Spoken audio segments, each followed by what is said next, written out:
এটা হচ্ছে জালের পিঠা, আটা দিয়ে বানাইছি। আদা, রসুন, পেঁয়াজ, কাঁচামরিচ, হলুদ, দারচিনির গুঁড়া এক জায়গায় কইরা আটা পরিমাণ মতো নিয়ে, পানি পরিমাণ মতো নিয়ে তেলে ভাজি করছি। তো দেখেন মোটামুটি ভালোই হয়েছে।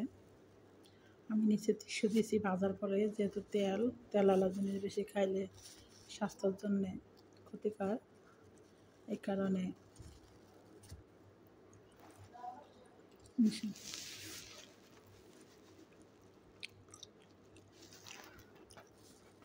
অবশ্যই ভিডিওটার একটু সাপোর্ট করবেন আর আমার সঙ্গে থাকবেন।